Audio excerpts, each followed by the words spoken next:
नमस्कार मित्रों, जय माता दी। स्वागत है आप सभी का हमारे YouTube चैनल के ऊपर। आज अपन बात करने वाले हैं कि नववर्ष 2023 है, वो कन्या लग्न है या फिर कन्या राशि है, उनके लिए कैसा रहने वाला है, क्या क्या उनको अचीवमेंट मिलने वाले हैं 2023 के अंदर, और किन किन क्राइटेरिया को लेकर, किन किन चीज़ों को लेकर उन्हें 2023 के अंदर सावधानी रखनी पड़ेगी या फिर सतर्कता है वो रखनी पड़ेगी। कन्या राशि या फिर कन्या लग्न है, उनके लिए 2023 में स्वास्थ्य से रिलेटेड कैसी स्थितियां रहेगी, फाइनेंस को लेकर कैसी स्थितियां रहेगी, घर का माहौल कैसा रहने वाला है, वैवाहिक जीवन या वैवाहिक संबंध है, प्रेम संबंध है, कैसे रहने वाली है, भाग्य की स्थिति को लेकर क्या स्थिति रहेगी, कर्म को लेकर, लाभ को लेकर, या फिर नेम फेम स्टेटस ब्रांडिंग, ये सारी चीजें उन्हें अचीव होगी या फिर नहीं होगी, विदेश सेटलमेंट को लेकर कैसी स्थितियां रहेगी। ओवरऑल अपन देखें तो उनके हर एक क्राइटेरिया के बारे में अपन प्रैक्टिकली समझने वाले हैं, गोचर के माध्यम से और डिस्कशन करने वाले हैं। सबसे पहले तो जिनको पता नहीं है कि कन्या लग्न का चार्ट है, अपन किसको मानते हैं। अगर कोई भी चार्ट है और उसके पहले खाने में अगर 6 नंबर लिखा हुआ आ रहा है, इसका मतलब वो चार्ट है किसका हो जाएगा, आपके कन्या लग्न का हो जाएगा। इसी हिसाब से अपन अगर राशि की बात करें तो राशि देखते हैं अपन चंद्रमा की प्लेसमेंट से। इसका मतलब ये है कि चंद्रमा की प्लेसमेंट जिस भी खाने में है और उस खाने में यानी कि उस घर के अंदर अगर 6 नंबर लिखा हुआ आ रहा है, यानी कि 6 डिजिट लिखा हुआ आ रहा है, तो आपकी बाय डिफॉल्ट राशि हो जाएगी कन्या राशि। अब कन्या राशि है, उनकी अपन वार्षिक राशिफल देखने वाले हैं कि 2023 ओवरऑल कैसा रहने वाला है, और वो कैसे देखेंगे, वो देखेंगे अपन गोचर के माध्यम से। गोचर की बात करें अपन तो राहु देव है जो कि पूरे साल इनके ऊपर इफेक्ट डालेंगे। राहु देव ट्रांजिट कर रहे हैं आपके मेष राशि के अंदर। केतु देव की बात कर ले इनके अपोजिट, तो केतु देव है आपके तुला राशि के अंदर। राहु देव और केतु देव अक्टूबर 2023 तक इसी राशि के अंदर रहने वाले हैं, यानी कि 10 महीनों तक यहीं से प्रभाव देने वाले हैं। अब बात करें अपन शनि देव की, तो शनि देव है 17 जनवरी तक अपने रहने वाले मकर राशि के अंदर, और 17 जनवरी के बाद में ये आ जाएंगे आपके कुंभ राशि के अंदर। तो पूरी साल जो इफेक्ट रहेगा ओवरऑल वो रहेगा कुंभ राशि से, यानी कि शनि देव है पूरा इफेक्ट डालेंगे कुंभ राशि से। अब बात करें अपन बृहस्पति देव की, बृहस्पति देव है वो वर्तमान में है आपके मीन राशि के अंदर, और अपन ये मान सकते हैं कि अप्रैल 2023 तक ये रहेंगे मीन राशि में, और मई से जो इनका इफेक्ट है वो आने लग जाएगा मेष राशि से, यानी कि मई के बाद में बृहस्पति देव है उनका जो इफेक्ट आएगा वो आएगा आपके मेष राशि से। तो ये जो 3 मेजर ट्रांजिट है इनके माध्यम से अपन पूरा वार्षिक राशिफल है वो निकालने वाले हैं, और इसी के हिसाब से अपन देखते हैं कि ओवरऑल क्या क्या क्या चीजें अपने को अचीव होने वाली है, किन किन चीजों के अंदर अपने को दिक्कतें हैं देखने को मिलेगी। सबसे पहले तो अपन ये देखिए कि पॉजिटिव अचीवमेंट है वो कन्या लग्न है या फिर कन्या राशि है, उनको क्या क्या मिलने वाले हैं। अचीवमेंट की बात करें अपन तो सबसे पहले तो अपन शनिदेव से देखते हैं, क्योंकि शनिदेव है इनके लिए क्या है, योग कारक है। क्यों योग कारक है, क्योंकि शनिदेव है वो आपके त्रिकोण भाव के यानी कि पंचम भाव के, जिसे अपन सर्वाधिक शुभ भाव मानते हैं, उसके स्वामी बने हैं, और छठे घर के अंदर उनकी प्लेसमेंट हो रखी है। तो शनिदेव है इनको क्या क्या चीजें देने वाले हैं। सबसे पहले तो बात करें अपन छठे घर की, तो छठा घर है उससे अपन रोग है, रिपु है, ऋण की स्थितियां, ये सारी तो देखते ही हैं। इसके अलावा छठे घर से अपन देखते हैं किसी भी तरह की कंपटीशन सक्सेस है या फिर किसी भी तरह की सर्विस है, सेवा है, वो अपन छठे घर से देखते हैं। तो इसका मतलब क्या हो गया कि अगर किसी भी तरह की अगर आप कंपटीशन सक्सेस चाह रहे हैं, अगर आप किसी भी तरह का कंपटीशन एग्जाम दे रहे हैं, किसी भी तरह का इंटरव्यू दे रहे हैं, या फिर जिस भी प्रोफेशन के अंदर है उसके अंदर आप चाह रहे हैं कि मुझे कंपटीशन सक्सेस मुझे मिले, मुझे ग्रोथ मिले, मेरा प्रमोशन हो, उसके जैसे अगर किसी भी स्थितियों से आप गुजरना चाह रहे हैं, तो उसके अंदर आपको 100% सक्सेस मिलने वाली है, 100% सफलता है वो देंगे आपको शनिदेव।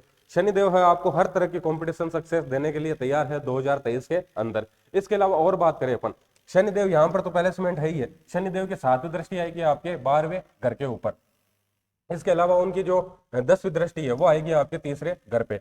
अब राहु देव है पहले से आपके 8वें घर के अंदर प्लेसमेंट है, और उनकी 5वीं दृष्टि है वो आ रही है आपके 12वें घर पे।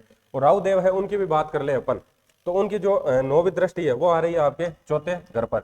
तो राहु देव की स्ट्रिंग की बात कर ले या फिर शनि देव की जो स्ट्रिंग है जो छठे घर पे बैठकर आपके 12वें घर के ऊपर दृष्टि डाल रहे हैं, और राहु देव पहले से 5वीं दृष्टि डाल रहे हैं, ये जो दृष्टियां हैं ये सीधा सीधा दर्शा रही है कि आप अगर विदेश सेटलमेंट का चाह रहे हैं या फिर इंपोर्ट एक्सपोर्ट से रिलेटेड किसी भी तरह का काम चाह रहे हैं, तो उसके अंदर आपको सक्सेस मिलने वाली है। अगर विदेश सेटलमेंट चाह रहे हैं तो 2023 के अंदर कन्या लग्न के जो भी है उनका विदेश सेटलमेंट आसानी से हो सकता है। विदेश यात्रा का सोच रहे हैं, विदेश सेटलमेंट का चाह रहे हैं, या फिर इंपोर्ट या एक्सपोर्ट से रिलेटेड किसी भी तरह का बिजनेस चाह रहे हैं, तो उसके अंदर सक्सेस मिलने की पूरी संभावनाएं आपको दिख रही है। इसके अलावा बात करें अपन बृहस्पति देव की, तो बृहस्पति देव है कन्या लग्न के लिए अपन बात करें तो 7वें घर के अंदर अभी विराजमान है बृहस्पति देव की अपन 5वीं और 9वीं दृष्टि है, उन्हें अमृत तुल्य दृष्टि मानते हैं, यानी कि जिस भाव के ऊपर उनकी दृष्टि आएगी 5वीं और 9वीं, वहीं से अपने को सबसे पॉजिटिव रिजल्ट मिलने हैं। बृहस्पति देव की सबसे पहले बात करें अपन तो 5वीं दृष्टि उनकी आएगी आपके 11वें घर के ऊपर, और 9वीं दृष्टि की बात करें तो वो आएगी आपके तीसरे घर पर। अब बात करें अपन 11वें घर की, तो 11वां घर है, उससे अपन देखते हैं कि जितनी भी अपनी डिजायर्स है, इच्छाएं, महत्वाकांक्षाएं हैं, वो कैसे फुलफिल होगी, वो अपन 11वें घर से देखेंगे। अब बृहस्पति देव की अमृत तुल्य जो दृष्टि है वो आ रही है 11वें घर पे। इसका मतलब क्या है कि 2023 जैसे ही स्टार्ट होगा आपके, तो आपकी जितनी भी इच्छाएं हैं, आपकी जो भी महत्वाकांक्षाएं हैं, वो सारी फुलफिल हो जाएगी। और अपन ये मान सकते हैं कि आपकी सारी महत्वाकांक्षाएं, इच्छाएं पूरी होने वाली है 2023 के अंदर। इसके अलावा 11वां घर है लाभ भाव, यानी कि अपन जो भी क्रम कर रहे हैं उससे अपने को लाभ होगा या फिर नहीं होगा, वो भी अपन 11वें घर से देखते हैं। इसका मतलब धन वृद्धि भी होने वाली है, सेविंग्स है वो भी होने वाली है। जिस भी प्रोफेशन के अंदर है, जो भी आप काम कर रहे हो, उससे आपको अच्छा धन लाभ होने वाला है। 11वां घर है, उससे अपन सोशल एक्टिविटी है या फिर अपन सामाजिक प्रभुत्व है वो अपन देखते हैं। तो सामाजिक संगठन से जुड़कर भी आप अच्छा कर सकते हैं, या फिर अपन ये भी मान सकते हैं कि समाज के अंदर आपका अच्छा नाम होने वाला है। इसके अलावा बृहस्पति देव है, उनकी जो 9वीं दृष्टि है वो आ रही है आपके तीसरे घर पे, यानी कि अप्रैल से पहले पहले अगर आप किसी भी तरह की टूर ट्रेवलिंग करना चाह रहे हो तो उसके लिए सपोर्ट कर रहे हैं, क्योंकि तीसरा घर है उससे अपन शॉर्ट ट्रेवलिंग देखते हैं। और 12वां घर पहले से अपने एक्टिवेट है, यानी कि विदेश सेटलमेंट का चाह रहे हैं, या फिर किसी भी तरह की टूर ट्रेवलिंग है वो चाह रहे हैं, या फिर अपन ये मान सकते हैं कि आप किसी भी तरह की डॉक्यूमेंटेशन से जुड़ा हुआ काम कर रहे हैं, किसी भी तरह की नेटवर्किंग से जुड़ा हुआ काम कर रहे हैं, किसी भी तरह की कमीशनिंग से जुड़ा हुआ काम कर रहे हैं, या फिर किसी भी तरह का सोशल मीडिया से जुड़कर अगर आप काम कर रहे हैं, तो उन सभी कामों के अंदर आपको प्रॉफिट होने वाला है। उसके अंदर आपको बृहस्पति देव है पूरा सपोर्ट करने वाले, यानी कि कमीशनिंग है, डॉक्यूमेंटेशन है, सोशल मीडिया है, नेटवर्किंग है, मार्केटिंग है, प्रेजेंटेशन है, इन सभी कामों के अंदर आपको सक्सेस मिलने वाली है, अच्छा आप धनार्जन करने वाले हैं। और बात करें अपन राहु देव है, उनकी प्लेसमेंट है 8वें घर के अंदर। अब राहु देव है, उनसे अपन देखते हैं कि राहु देव है स्वयं है शॉर्टकट के कारक है, और 8वां जो घर है उसे अपन खुद जो अनअर्न मनी है, यानी कि बिना मेहनत के, बिना संघर्ष के जो पैसे कमाते हैं, वो अपन 8वें घर से देखते हैं। और इन सभी कामों के अंदर राहु देव पहले से एक्सपर्ट है, यानी कि सबसे शॉर्टकट का देखें अपन, या फिर किस शॉर्टकट में पैसे कैसे कमाए जाते हैं, वो सारी कहानी अपन राहु देव से देखते हैं। और कुंडली में देखते हैं 8वें घर से, तो उसके 8वां घर भी एक्टिवेट है, और एक्टिवेट कर रहे हैं आपके राहु देव। इसका मतलब क्या है कि अगर किसी भी तरह का आप शॉर्टकट से पैसा बनाना चाह रहे हैं, तो उसके अंदर राहु देव है आपको पूरा सपोर्ट करने वाले हैं। इसके अलावा राहु देव है, उससे अपन किसी भी तरह की रिसर्च है, किसी भी तरह की खोजबीन है, टेक्निकल चीजों के अंदर किसी भी तरह की रिसर्च है वो देखते हैं। अब शनि देव है, उनकी तीसरी दृष्टि है, वो भी आएगी 8वें घर पे। इसका मतलब यह है कि अगर किसी भी तरह की रिसर्च करना चाह रहे हैं, किसी भी तरह की इनोवेशन चाह रहे हैं, किसी भी तरह का ट्रांसफॉर्मेशन चाह रहे हैं, तो उसके अंदर राहु देव है आपको पूरा सपोर्ट करने वाले हैं, और शनि देव भी उसके अंदर इफेक्ट डालने वाले हैं, यानी कि किसी भी तरह की इनोवेशन है, रिसर्च है, वो सारी चीजें आप कर सकते हो।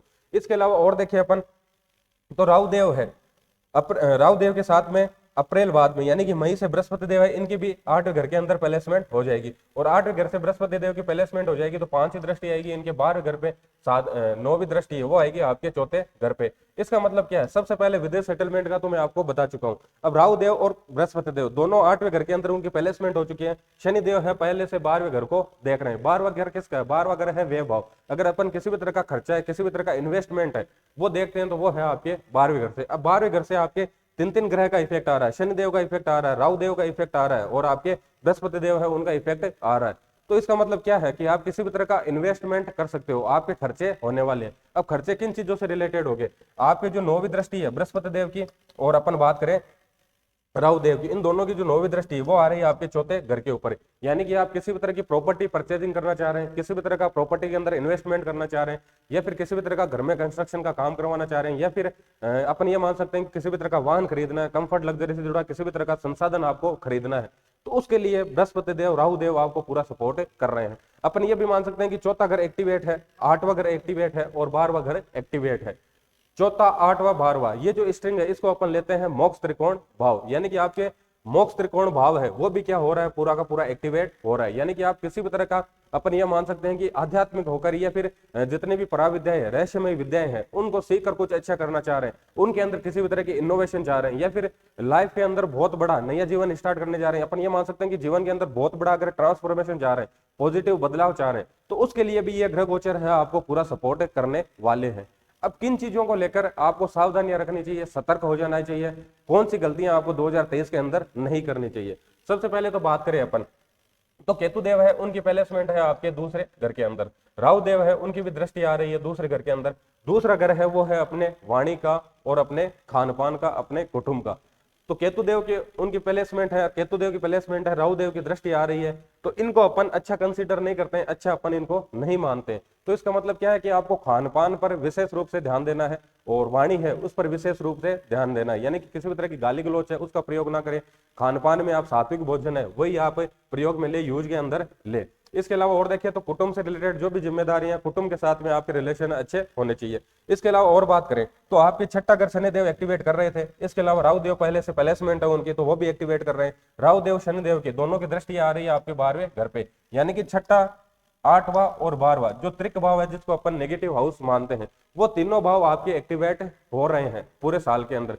तो इसका मतलब यह है कि कहीं ना कहीं कुछ तो कुछ गड़बड़ियां होनी है, कुछ ना कुछ दिक्कतों का अपने को देखने को मिल सकती है। अब छठे घर से अपन रोग की स्थिति है, ऋण की स्थिति है, शत्रुओं की स्थिति है, कोर्ट कचहरी की स्थिति है, वो सारी स्थितियां अपन देखते हैं। और 8वां घर है उससे अपन असाध्य रोग की स्थितियां हैं या फिर अचानक जो भी घटनाक्रम होते हैं, एक्सीडेंटल जो भी घटनाक्रम है वो अपन 8वें घर से देखते हैं। 12वें घर से अपन आइसोलेशन की स्थितियां देखते हैं, अकेलेपन की स्थितियां देखते हैं, जेल यात्राएं हैं वो अपन देखते हैं। इसके अलावा बिजनेस में जो भी लॉसेस है वो अपन 12वें घर से देखते हैं। तो ये जो तीनों घर है ये आपको नेगेटिव रिजल्ट ना दे उसके लिए क्या रेमेडीज आपको करनी चाहिए।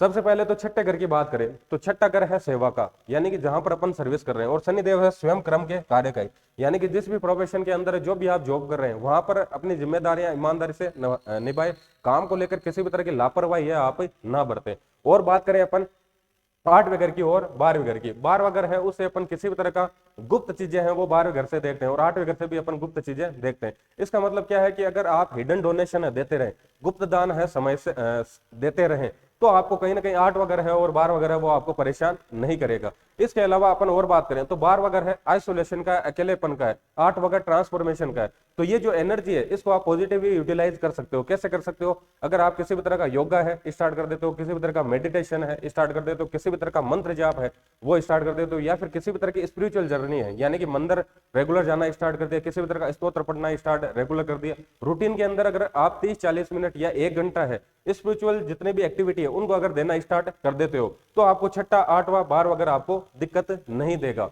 लेकिन अगर ये एक्टिविटी नहीं करते हो तो फिर आपके जीवन में बढ़िया दिक्कतें हो सकती है 2023 के अंदर।